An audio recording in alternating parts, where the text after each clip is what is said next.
안녕하세요, 이정철 약사입니다. 자, 오늘은 내가 눈 영양제를 한번 먹어봐야겠는데 대체 뭘 먹어야 될지 모르겠다고 하시는 분들, 그리고 눈 영양제 하면 무조건 루테인을 떠올리시는 분들, 그런 분들을 위한 영상을 하나 준비를 했습니다. 자, 오늘 제가 말씀드릴 내용은 크게 세 파트인데요. 첫 번째는 루테인과 지아잔틴, 그리고 두 번째는 오메가3 지방산과 사유, 그리고 마지막 세 번째는 아스타잔틴에 대한 내용입니다. 자, 각각의 성분들이 눈 건강과 관련해서 어떤 효능을 나타내는지에 대해서 최대한 간결하게, 그러나 정확하게 요점 위주로 알려드리도록 하겠습니다. 자, 가장 먼저 첫 번째로 루테인과 지아잔틴입니다. 보통 약국에 오셔서는 제가 눈이 굉장히 피곤하고 건조해서 그런데 루테인이 들어있는 영양제를 하나 주세요 라고 말씀들을 많이 하세요. 그런데 지금 앞서 말씀드린 이런 증상과 루테인은 직접적인 관련이 전혀 없습니다. 굉장히 놀랍죠? 제가 이에 대해서 자세히 알려드리도록 하겠습니다. 우선 루테인이란 노란색에서 빨간색을 띠는 카로티노이드의 색소 중 하나인데요. 마리골드 꽃, 시금치, 브로콜리, 케일 등에 풍부하다고 알려져 있습니다. 이 중에서 건강기능식품의 원료로는 마리골드 꽃이 유효 성분을 추출한 것을 사용을 합니다. 루테인이 우리 몸에서 하는 역할은 바로 항산화 작용입니다.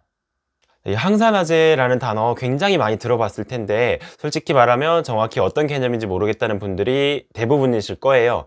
제가 자세히 알려드리도록 하겠습니다. 우리 몸에서 일어나는 각종 대사 과정에서는 반응성이 굉장히 강한 활성산소라는 물질이 만들어집니다. 근데 이 활성산소는 강력한 산화작용으로 조직을 공격을 하고요, 세포를 손상을 시키며 노화를 촉진을 합니다. 그러니까 너무 많으면 나쁜 해로운 물질인 거죠. 그런데 이 활성산소를 억제를 해서 산화적인 스트레스로부터 우리 인체를 방어해주는 그런 고마운 물질이 있는데 그게 바로 항산화제입니다.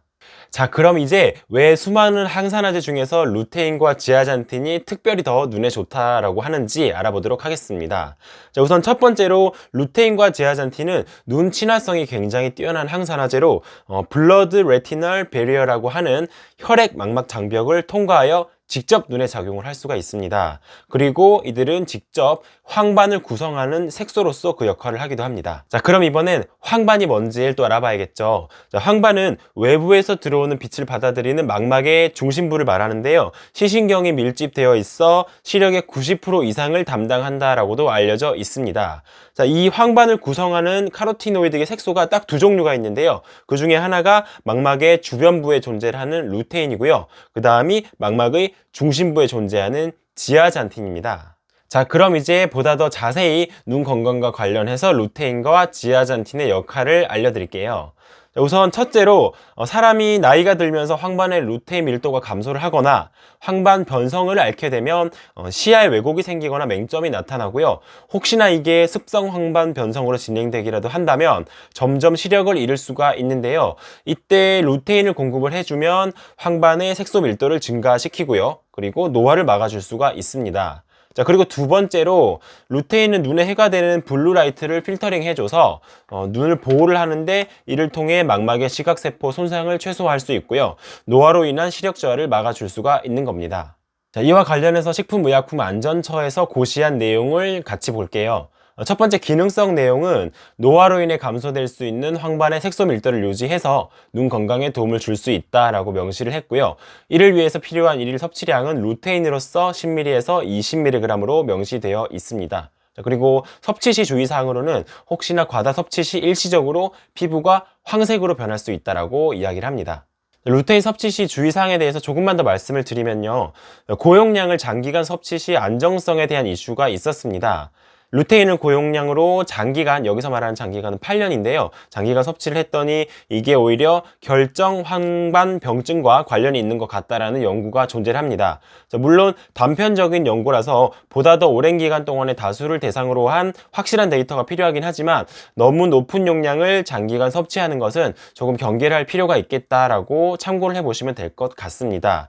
그리고 하루에 20mg 이하로 섭취하는 것을 권장을 하는 바입니다. 자, 그리고 하나 더 흡연자의 장기간 고용량 섭취에 대한 내용도 있는데요. 자, 보통 흡연자가 베타카로틴을 장기간으로 고용량을 섭취를 했을 때 폐암 발병률이 증가한다는 것은 어느 정도 많이 알려진 사실이죠. 자, 그런데 루테인은 이 정도로 명확하진 않지만 비슷한 내용의 관련 연구가 존재하긴 합니다. 자, 단 여기서 말하는 장기간은 적어도 몇 년 이상을 꾸준히 고용량으로 섭취하는 것을 말하기 때문에 일단은 참고를 해보시길 바랍니다.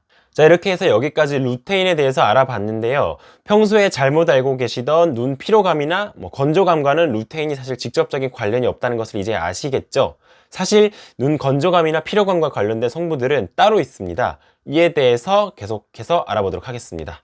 자, 두 번째로 말씀드릴 것은 우리에게 너무나 친숙한 오메가3 지방산입니다. 오메가3는 우리 몸에서 굉장히 다양한 이론 기능을 하잖아요. 자, 그런데 정작 이 눈 건강에도 좋다라고 하는 것은 많은 분들이 인지를 하지 못하고 계시더라고요. 자, 그런데 실제 식약처 기능성 인정 내용을 보면 혈중 중성지질 개선, 혈행 개선, 기억력 개선뿐 아니라 마지막에 건조한 눈을 개선하여 눈 건강에도 도움을 줄 수 있음이라고 명시가 되어 있습니다. 자, 그럼 여기서 오메가3가 대체 눈 건강과 무슨 연관이 있나 라고 궁금해 하실 텐데요. 이제 자세히 알려드리도록 하겠습니다. 자, 우선 첫 번째로 오메가3의 성분 중 DHA는 인체 내에서 우리 망막에 가장 높은 농도로 분포를 하고 있습니다. 즉, 망막을 구성하는 주요 물질이라는 거죠. 그리고 또한 DHA는 이 빛을 뇌로 전달을 해서 시각을 형성하는 일련의 과정에도 관여를 합니다.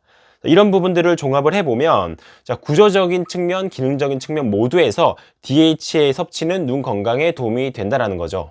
자, 그리고 두 번째로 염증으로 인해서 안구 표면이 손상이 되고 눈물샘의 눈물 생성에 저하되는 것이 안구 건조의 대표적인 원인 중 하나로 보는데요. 이때 오메가3는 염증 억제 작용을 가지기 때문에 이런 과정들을 막아줄 수가 있습니다. 자, 그리고 마지막으로 세 번째로 우리의 눈물막은 지질층, 그리고 수분층, 점액층 이렇게 세 가지 층으로 구성이 되는데요. 오메가3의 섭취는 이 중에서 지질층을 강화를 해서 수분층의 수분이 손실되는 것을 막아줄 수가 있습니다. 오메가3의 안구 건조와 관련된 연구들은 꽤 많이 있는데요. 간략하게만 한번 살펴보도록 할게요. 첫 번째로 여성 32,000명이 참여한 굉장히 대규모 연구에서 상대적으로 오메가6에 비해서 오메가3의 비율이 낮은 실험자들은 반대로 오메가3에 비해 오메가3의 비율이 높은 실험자들에 비해서 안구 건조증의 위험이 매우 높은 것으로 나타났다라고 하고요. 그리고 두 번째 다른 실험에서는 대조군 그룹과 비교를 했을 때 오메가3를 보충한 그룹에서 눈물막이 파괴될 때까지 걸리는 시간을 측정한 테스트의 수치가 큰 차이로 긍정적 양상을 보였고 눈물 생성 정도를 알아보는 연구에서도 월등한 차이를 보여주었다고 합니다. 자, 그리고 다음으로는 오메가3 지방산의 눈 건강과 관련해서 식품의약품안전처에서 고시한 내용인데요. 이 부분을 한번 참고를 해 보시고요. 마지막으로 제가 오메가3와 관련해서 한 가지 더 말씀드리고 싶은 부분이 있는데요. 오메가3를 섭취를 하고 효과가 있니 없니라는 논쟁이 사실은 많잖아요. 자, 그런데 이런 논쟁이 나오는 여러 가지 이유 중 하나로 바로 신선하지 않은 것을 섭취했기 때문이라고 저의 개인적으로는 생각을 합니다. 자, 그러니까 오메가3 보충 시 가장 중요한 점은 산패되지 않은 신선한 원료의 그러니까 좋은 오메가3를 섭취하는 것이라는 점을 잊지 마시길 바랍니다. 자, 계속해서 안구 건조에 대한 내용인데요. 안구 건조하면 사실 빼놓을 수 없는 성분이 하나 더 있죠. 사유입니다. 사유는 한자어인데요. 한글로 풀면 뱀 기름이라는 뜻이죠. 좀 거부감이 들 수도 있는데 실제로는 4,000년 전부터 사용을 많이 해왔다라고 하는 기록이 남아 있고요. 각종 염증을 치료하는 효과가 우수했다라고 전해집니다. 자, 그 이유로는 사유에 염증 억제 효과가 있는 오메가3 지방산이 풍부하기 때문으로 추측을 하고 있는데요. 사유는 오메가3 지방산의 종류 중 하나인 EPA 성분이 무려 20%나 함유되어 있다고 합니다. 자, 이는 오메가3가 많다라고 대표적으로 알려진 연어보다도 더 높은 함량입니다. 앞서도 말씀드렸다시피 많은 경우 눈물샘의 염증이 안구 건조의 원인이 된다고 보기 때문에 앞선 오메가3와 같이 이런 항염 효과와 더불어서 눈물막의 지질층 보강 작용으로 건성안의 개선에 도움이 되지 않을까라고 생각을 해봅니다. 자, 그리고 하나 더, 비타민 A는 우리 몸의 각종 점막을 건강하게 유지하는 작용을 하는데요. 이것의 결핍이 지속되면 점막을 형성하는 세포에 이상이 생겨서 안구 표면의 수분이 제대로 유지되지 못함으로 안구 건조증에 영향을 줄 수 있다고도 하니까 이런 부분도 알아두시면 좋을 것 같아요. 자, 여기까지 해서 눈의 보호, 노화 방지, 그리고 건조감까지 알아봤는데요. 자, 그럼 대체 눈 피로감엔 어떤 것을 쓸 수 있을까요? 라고 궁금해 하실 텐데요. 정답은 바로 아스타잔틴입니다. 아스타잔틴은 붉은색을 띠는 카로티노이드계 색소 중 하나인데요. 해조류, 새우, 크릴, 크랩, 그리고 연어 등에 풍부하게 존재를 한다라고 알려져 있습니다.